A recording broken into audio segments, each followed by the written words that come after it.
Dia de jogo, dia de Vasco, e eu não sei se você tá animado, eu particularmente não tô, mas eu tô. É um jogo que eu estou tranquilo e eu pretendo continuar. Eu acho que é sacanagem até demais a gente empatar lá, apesar de que eu achei um empate absurdo, fiquei puto pelo empate, fiz um vídeo puto pelo empate, mas a gente empatar lá e ser eliminado em São Januário pro Independente Medellín, que eu achei horroroso, da casa deles, tudo bem que eles estavam desfalcados sem torcida, era o momento da gente, na verdade, matar o confronto. Mas a gente não classificar em São Januário, tem que demitir todo mundo, da zaga ao gol, dos reservas ao roupeiro, do presidente ao camareiro, e fala assim, Lamáquia, você quer vir pro Vasco? Você vem agora, assume, vira presidente e você mesmo faz a venda. Pronto, você vira o presidente e você faz a venda para você próprio. Não tem problema, um conflito de interesse do caralho, você é o presidente, você se vendeu, você comprou. Você pagou o que tinha lá e pronto. Porque não tem a menor condição da gente aceitar uma eliminação para essa. Ah, Crave, mas eu sou do pensamento que a gente tem que focar no brasileiro. Eu não sou desse pensamento. Por que eu não sou desse pensamento? Porque o Vasco gastou muito mais dinheiro do que o Remo, do que o Chapecoense, do que o Santos, do que o Inter, do que o Grêmio, do que todos esses que estão brincando lá, do que o Vitória muito mais, do que o Mirassol, do que times que estão lá na frente. O Vasco gastou muito mais que todo mundo. Então tem a obrigação de disputar, pelo menos. É porque na minha cabeça eu ainda confio de que vão vir os reforços, que estão demorando demais. Eu estou revoltado com isso, como Souza e como Deossa, e Deossa já tô quase não acreditando, né? Mas que além de tudo, um centroavante e um zagueiro. Vindo posições como essa, Deossa e Souza, mais um bom centroavante e um bom zagueiro, eu acho que o Vasco tem totais condições de brigar por alguma coisa que não seja não cair. Eu acho uma vergonha brigar para não cair para a história do Vasco. Eu já falei isso para vocês, eu falo isso sempre. Porém, este jogo a gente não pode se dar o luxo de pensar em ser eliminado. Eu digo mais. Uma classificação nesse jogo não é nem passiva de comemoração. É obrigação, sim. Porque a gente está no playoff de Sul-Americano, nós estamos sequer nas oitavas. O Vasco está no grupo da morte da Sul-Americana. Eu estava até vendo isso agora. No grupo da morte. Nós temos River Plate, nós temos o próprio Olímpia, que eu acho o Vasco muito superior a ele. A gente mostrou isso em São Januário com o Renato Gaúcho. Nós temos o Grêmio, nós temos o São Paulo, nós temos o Botafogo, nós temos o Santos é uma merda. Enfim, tem o Boca Juniors, tem vários times muito fortes na Sul-Americana. E de fato, passar deles dá uma questão de um alívio. Vai ser campeão da Sul-Americana seria muito bom. Pô, são times gigantes. Cada fase vai ser uma fase que a gente vai sentir muito, mas essa não. Eu acho que a gente pegou o adversário mais difícil possível nos playoffs da Sul-Americana. O que não quer dizer que é um adversário difícil. Não, a gente pegou o adversário mais difícil dos que tinham. Mas é um adversário que está na Série B da Libertadores e se mostrou fraquíssimo. Com todo respeito, se mostrou fraquíssimo. O Vasco era para ter amassado eles lá, amassou eles lá, faltou o gol e tomamos 2 gols. Inclusive, o Vasco tem que. A principal dificuldade que a gente tem é que o Vasco ele joga mais bola do que os outros times que estão brigando por não cair.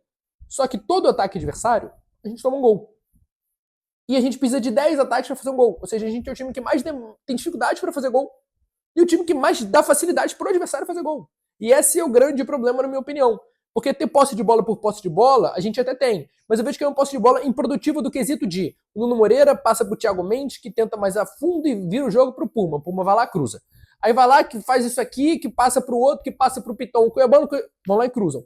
O Vasco tem uma dificuldade enorme de fazer gols, porque quase todos os jogadores passam a responsabilidade ao máximo até que alguém tenha coragem de finalizar numa situação que não era para finalizar. Você vê um jogador, além do Thiago Mendes, que ele fazia muito isso com o Renato, eu não tô vendo mais ele fazer, que passa a bola e depois vai correndo receber para finalizar e fazer o gol? Não. Eu vejo muita gente se livrando da bola e muita gente fugindo de uma responsabilidade de fazer gol. Então passa, joga pra área, vai que o Spinelli crava, vai que alguém dá uma cabeçada. E é uma passada de responsabilidade que nem na própria área eu vejo jogadores terem tanta disposição para fazer gol, além do Andrés Gomes. Esse eu vejo muita disposição, sim, muita vontade, sim. Porém, entretanto, todavia, a finalização dele é muito ruim. Aconteceu dele acertar um puta golaço no jogo passado, excelente, se ele não fizesse isso, inclusive merecido. É o único jogador que estava tentando algo, é o único jogador que eu vejo tentando algo, que sempre tenta.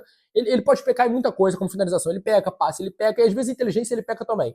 Mas pela falta de tentativa, o Andrés Gomes nunca pecou. Eu não vejo ele pecando. E isso ele ajudou muito no jogo passado, só que ele ainda precisa de jogadores prontos para jogar com ele no ataque.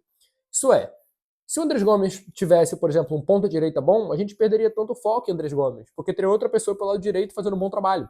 Se tivesse um centroavante bom, ele teria muito mais assistências. Porque ele cria muita chance na área, assim. Várias vezes ele cria espaço pela esquerda contra o próprio Independente, isso aconteceu o tempo inteiro. Tava vergonhoso, parecia ele jogando contra adolescente, ele deixava o adversário com o mundo no chão.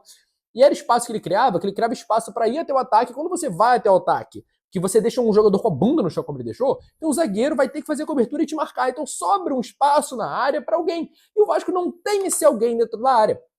Por isso o Andrés Gomes precisa urgentemente no jogador de área.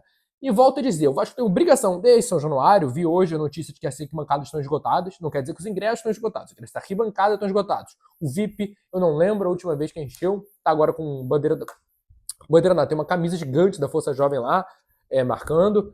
mais para ter alguma coisa, para não aparecer um estádio vazio do que qualquer outra coisa. E espero que o lote...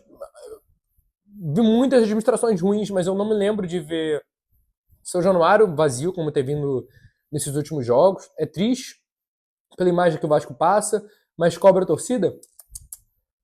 Para ter feito a torcida do Vasco dar uma sentida tão grande, tem que ter feito um esforço muito grande, tá? Porque essa torcida carregou o clube quando não tinha mais oportunidade de trazer. Mas o Independente sabe que o Vasco vai ter mais a posse de bola. Então eles vão ter sim contra-ataques e eles devem estar estudando muito os pontos que o Vasco erra. E quais são os pontos que o Vasco erra? O Vasco entrega gol o tempo inteiro. O Vasco não pode entregar gol nesse jogo porque o Vasco tem dificuldade para fazer gol. E se o adversário abre 1-0, o Vasco vai ter muito mais dificuldade de fazer gol. Porque vai jogar com pressão, vai jogar com a pressão que vai para o time adversário do São Januário, vai vir para a gente, porque os jogadores já não estão muito bem com a torcida. Eu, sinceramente, acho que a torcida tá de saco cheio do time, o time tá de saco cheio da torcida. Essa é a impressão que passa, eu não vejo ninguém com muita vontade, eu vejo pouquíssimos com muita vontade, e essa pressão vai passar pros jogadores, que eu já acho, e já falei pra vocês, que eles têm o costume de passar a responsabilidade, cruzamento pra área, alguém faça o gol, mas eu não quero fazer, eu não quero assumir isso, porque se eu errar o chute é a torcida que vai no meu pé, então é melhor que não seja eu perdendo o gol, seja outro, eu vou passar pra alguém que tenha a coragem de fazer isso, porque não vai ser o meu caso, é isso que eu vejo muito no Vasco. E isso vai acontecer muito com o time. Então a gente já tinha dificuldade de fazer gol, a dificuldade vai aumentar muito mais. E aí pode ser que a gente faça assim um gol de empate. Mas aí não quer dizer nada. Nós não temos Verratti para bater pênalti, não temos Coutinho para bater pênalti, não temos Ryan para bater pênalti. O Léo Jardim eu confio muito.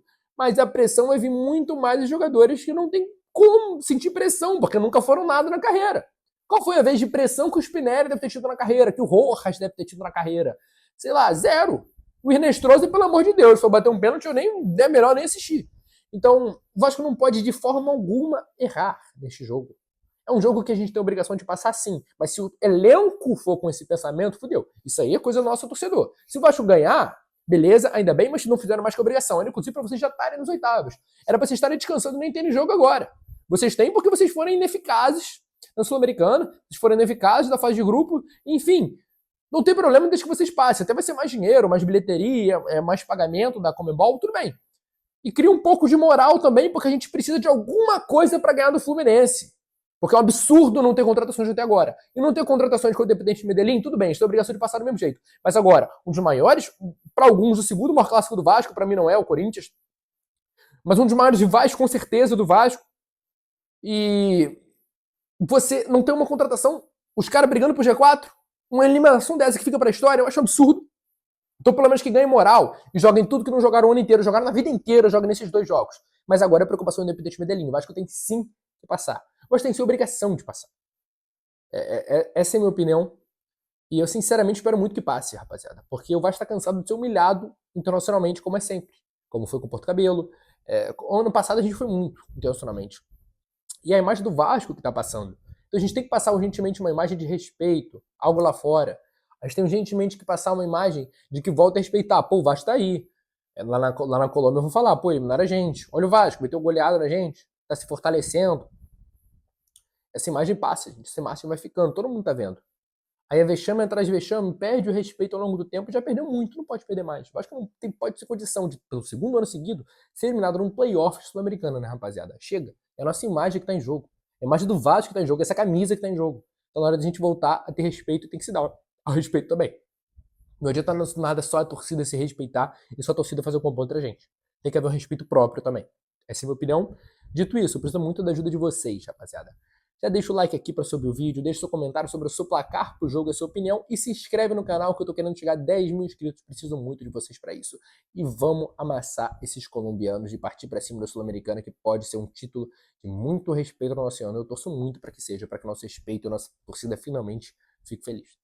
Uma pausa aqui para você que está assistindo o vídeo, um recado extremamente importante e rápido aqui para vocês. Rapaziada, você que gosta de fazer compras, gosta de comprar coisas de academia, gosta de comprar coisas de casa, gosta de pagar barato. Um amigo meu, um grande amigo meu, chamado Calil, descobri um novo método de atravessar todas as promoções do mercado. Eu tô falando todas as promoções mesmo. Eu tô falando um tênis de corrida desse, por exemplo, por R$ 57. Promoções o tempo inteiro de suplemento, promoção de roupa, promoções de coisas de casa e tudo isso de graça. É só entrar no grupo de WhatsApp dele que ele vai mandando todos os achados que ele tem. Ele desenvolveu esse método de pesquisa e é um método novo que ele descobriu, que ele desenvolveu através dos trabalhos dele. E a diferença dele para todos os outros é a atenção com a pessoa. Como se você realmente se sentisse numa loja. Então você, por exemplo, eu estou precisando de comprar um tênis dessa marca, você consegue as promoções? Então no grupo dele tem os próprios ADMs que você pode contactar, como aqui no vídeo, e eles mesmos vão te mandar na hora todas as promoções sobre isso. Então assim, é um método que eu nunca vi na minha vida e que eu estou aqui divulgando para vocês porque eu mesmo compro. Sempre que tem promoções da Netshoes de produtos do Vasco, eu sempre compro lá, da Food Fanatics eu sempre compro lá, e principalmente, pra mim, o que eu mais compro é coisa de academia. Todas as coisas de academia eu compro por lá. Creatina por R$ 30,